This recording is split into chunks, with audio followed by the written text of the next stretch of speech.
The meeting basically made an appraisal of the current security situation in the country and took a look at the possibilities, the opportunities available to government in addressing most of the recent challenges.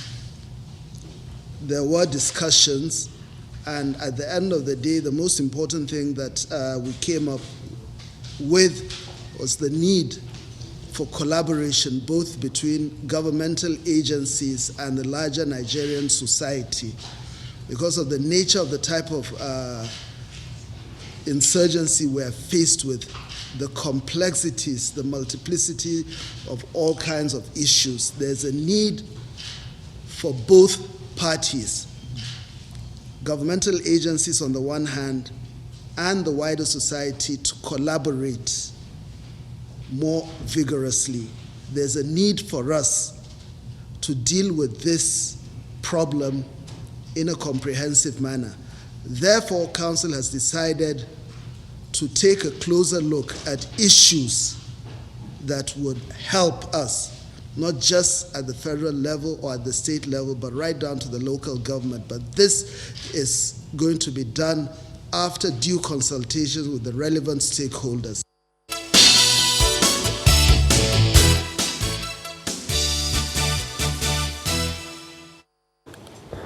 Is the state of the policy? Where are we in this scheme of things regarding security?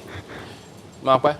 So we have with us here Sani Umar, who is a former spokesperson of the PDP Presidential Campaign Council and a member of the PDP. You're welcome to Sunrise Daily this morning. Good morning, Markwe. How are you? Very well, thank you. I'm sure that you have seen the papers there releasing, I don't want to say juicy details, but sometimes maybe in the world of pressmen, that exclusive that was obtained and the leak is something that, you know, well, maybe juicy on the front pages, but it is disturbing when we think of the fact that this is national security we're talking about. Yeah. What do you make of the alleged rift between the Chief of Staff and the National Security Advisor? Well, let me state that it is rather very unfortunate that something that has to do with our collective interest is now degenerating into sectoral conflicts. It is not a new thing, because this thing has happened even in the last administration, where the former Minister of Defense, General Ali Gusau, who was the Minister of Defense, summoned a meeting of all the service chiefs, including the National Security Advisor, and they all refused to attend, citing some laws that says he is not the head of security. So and they don't report to him. And they don't report to him. He believes that being a cabinet member and a retired general, he, and with that presumption, especially when he is the one who reports to the president directly, he believes security should have been under him, being the Minister of Defense. But it was assumed then that it was more political, his office, than the real strategic security architecture. So now this thing is also rearing itself again, but through another means. Now, the Chief of Staff, even in the government, in the constitutional nomenclature, has never been mentioned. So he has no powers whatsoever to preside over security issues. At least constitutionally speaking. Yes, constitutionally speaking. However, the president can delegate his responsibilities since he has appointed him, and it means by his appointment is legalized. But from the leaked memo we've read, it appears that the president did not delegate the responsibility. If that memo and the contents of the memo is to be considered, then it appears that he was just unilaterally taking such action, without the directive of, because one, some of the communication as involved you know, the National Security Advisor was complaining that if there was a directive from the Mr. President, then any communication should be, that directive must be attached. But that directive is not attached. And that most times when he has a discussion with Mr. President on verbally, the President used to discountenance some of these things. So there are two things involved here. That the President cannot caution Kyari for overstepping his bounds, and yet he will issue contradictory this thing to them, instructions.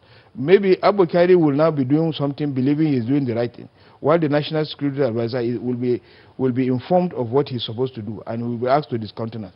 This has to be made clear.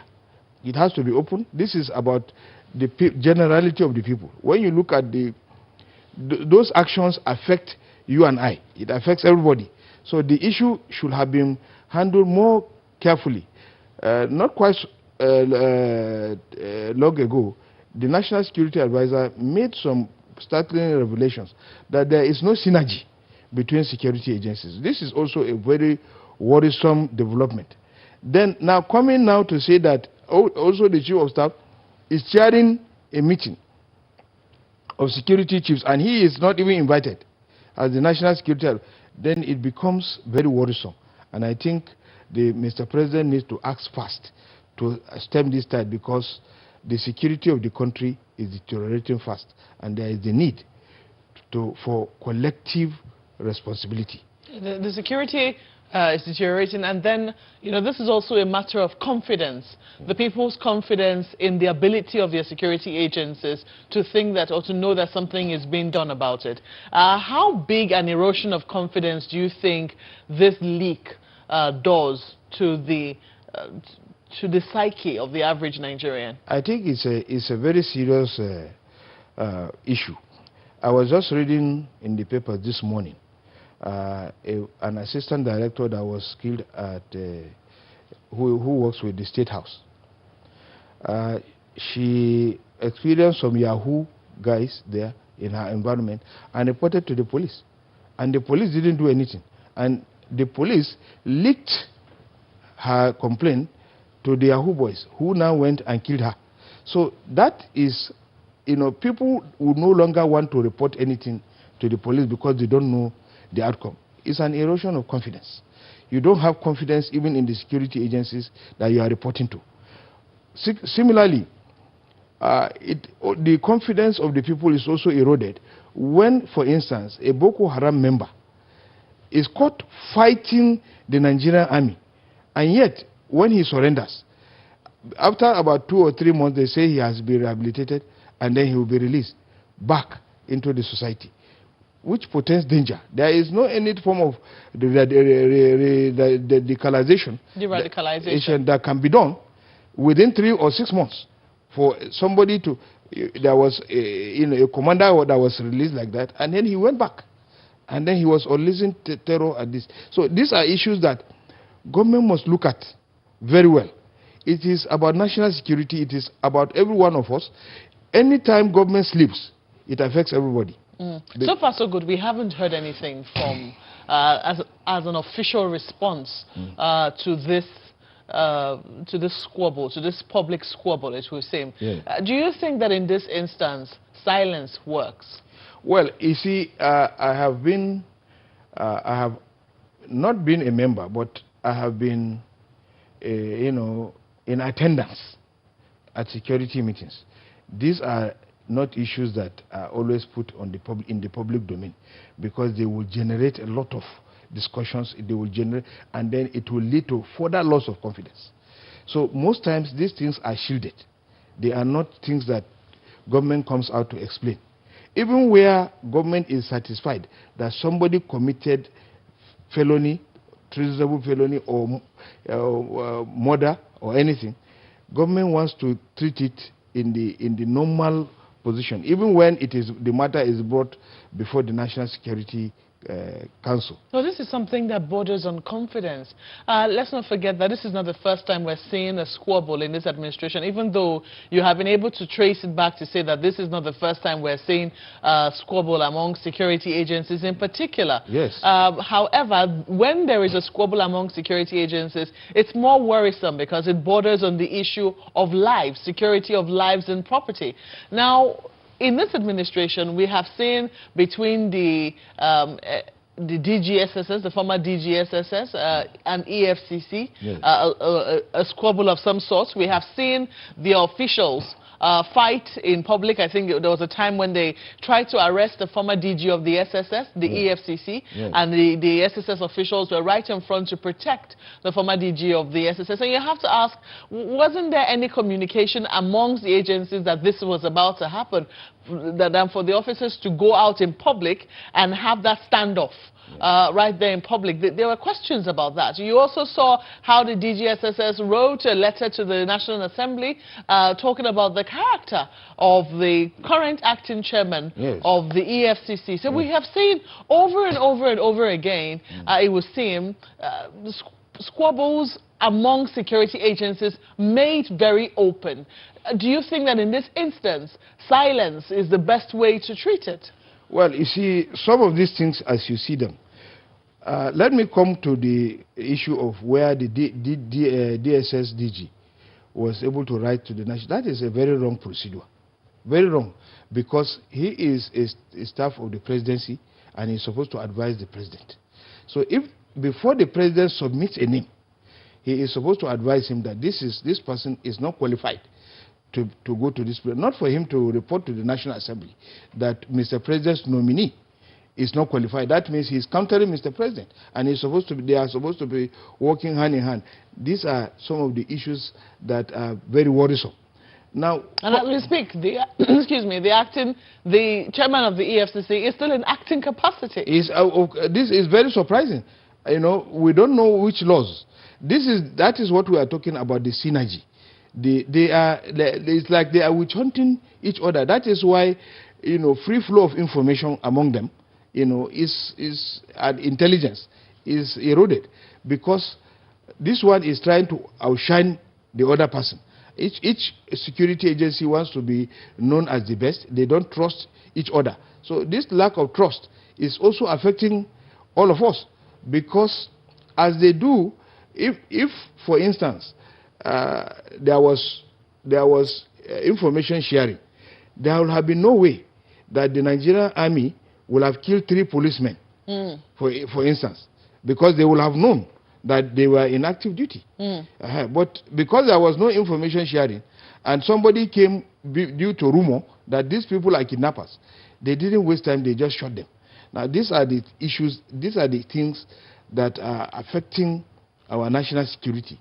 And our national security ought to, the operators ought to galvanize.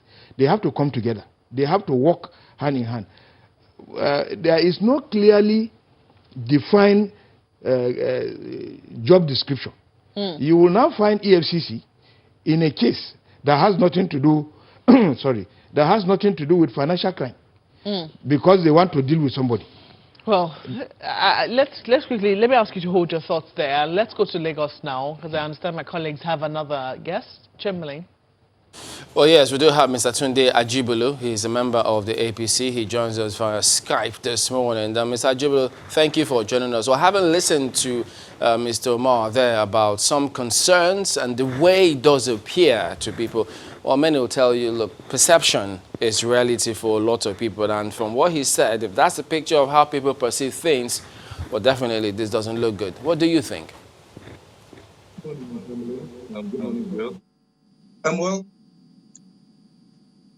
He's right to an extent. I mean, anytime there's a squabble between security agencies, it's always a cause for concern.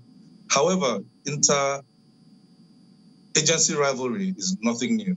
It happens all over the world. Now, let's say we base our economy, we base a lot of things on the Western world. I mean, you see the FBI and the CIA always having issues, and then at the end of the day, it's resolved. I'm not saying it's good. Let's look at this very, very carefully. Now, the office of the Chief of Staff is a very key and important position in Nigeria, very key to the success of the president of Nigeria. The NSA's role is a very key role. Security, at the end of the day, makes a country. So let's look at this. I think we should look at where, are there some gray areas somewhere? Are there places where they could have functions could have overlapped? And I think so, because now, if we want to look at the history of chiefs of staff in Nigeria, is a position that was established by President Olusegun Obasanjo in 1999. You know, following the American system, and all the 36 states followed it. Then, what are the functions of the Chief of Staff of the President? His function, I've also realized, he attends, part of his duties is to attend security meetings. Part of his duties is to pretend all the principal staff officers of the president. He decides the president's schedules, his meetings, everything.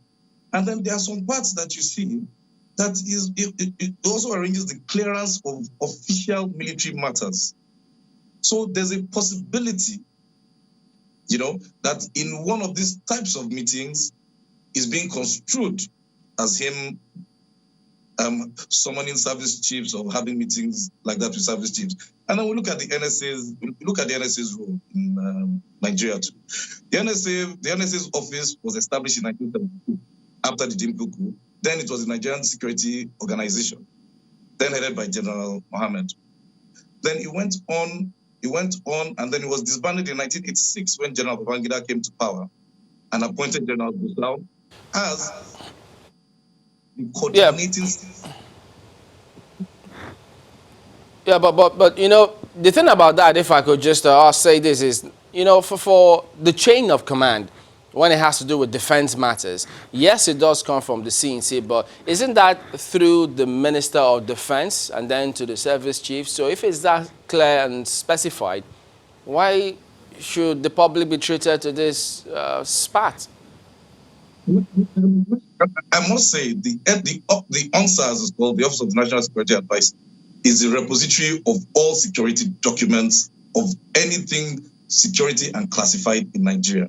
And it is really worrisome that an internal memo got to the press.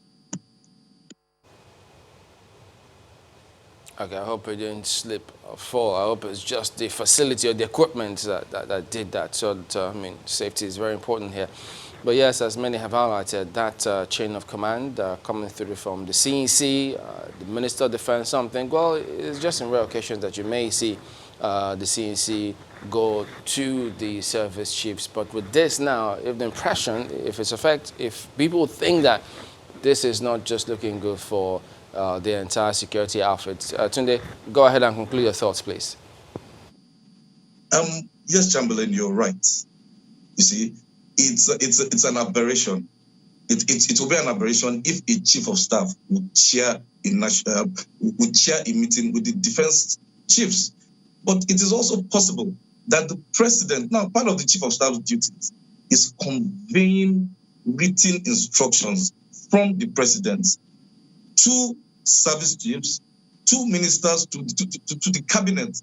So it could be, I'm not making any excuses here, it could be that one of these types of meetings he was actually conveying written instructions for Mr. President. But a situation where a chief of staff will sit down and chair a security meeting with the service chief, I must say, is an aberration.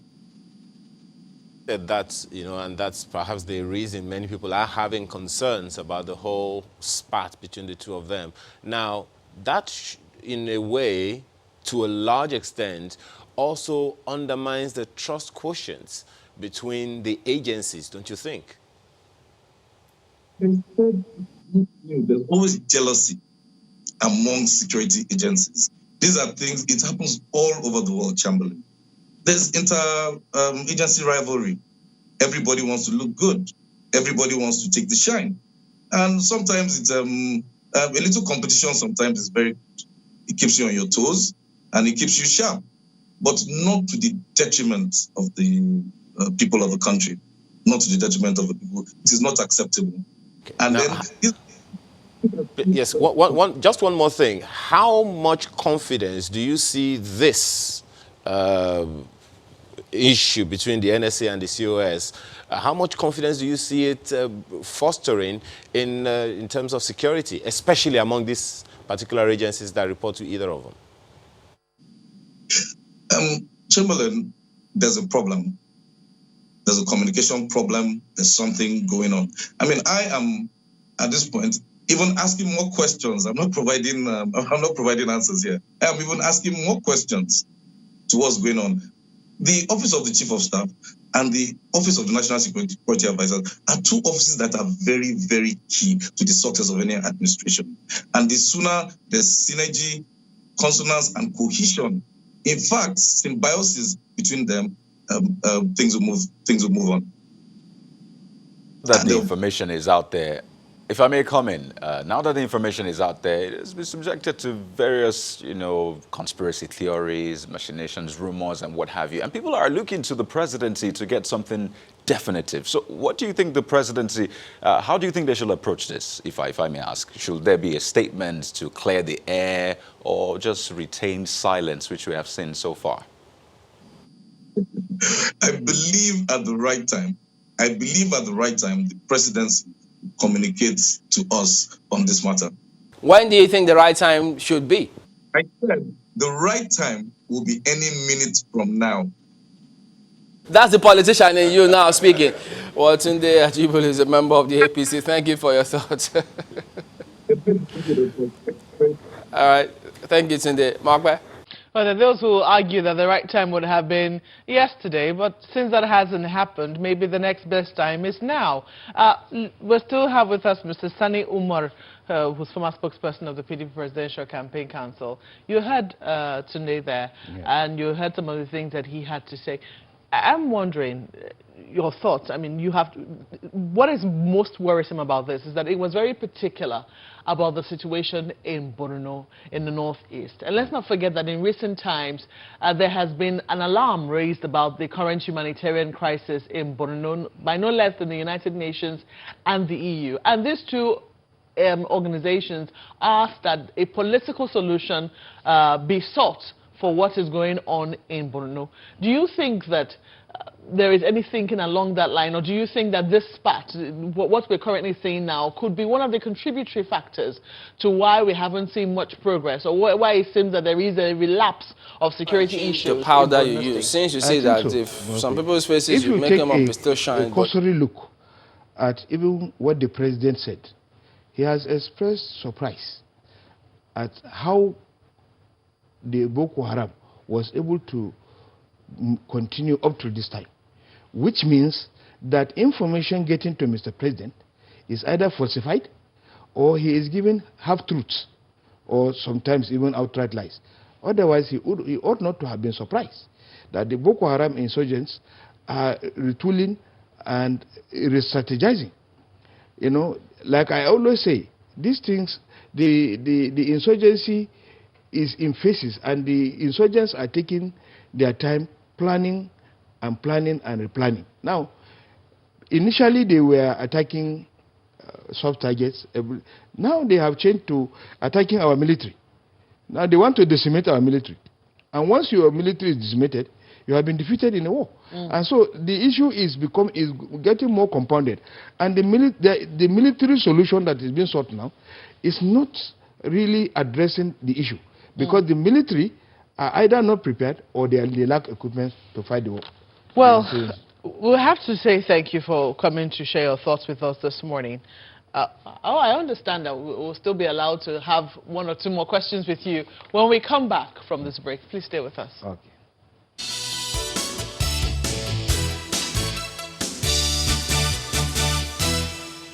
Our closing moments now with Mr. Sani Umar, who is former spokesperson, PDP Presidential Campaign Council. I want your last words on when you think that this matter should be addressed. Well, I think first and foremost, the agitation by Nigerians that the government should come out to speak it will not naturally, lead the government to speak, because the contents of the information gotten was from a leaked memo. It is not an official communication to Nigeria. So it is a difficult situation now for the government. But perhaps when government meet with security agencies and they coordinate affairs, a response will come. So you're not looking forward to a response? I'm looking forward to a response, but not immediate. But because it has now generated furor in the country. So what I'm saying is, finally, security agencies must stick to their schedules. They must operate within their schedules.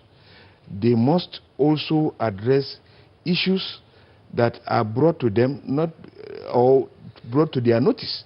And then there should be secrecy, by people who come. That is why you cannot be your brother's keeper.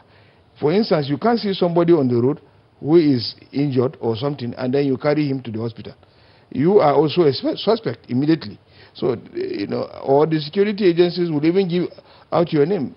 The kidnap that is happening in Kaduna, some of the villagers said they cannot give the names of the kidnappers because they know them. They will be released, and then they will tell them who actually gave them the information, and then they will come and kill him. So those confidences must be restored.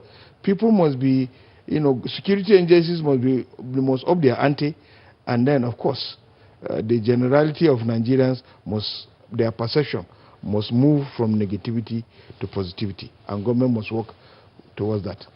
Well, while we look forward to that, well, I don't know how optimistic that's going to happen, but it's definitely something to project. It's something to advise that should happen. We have to thank you for coming and sharing your thoughts this morning. Sani Umar is former spokesperson, PDP Presidential Campaign Council. Sunrise Daily continues about now with the team in Lagos with that topic on the alarm raised by NAFDAC.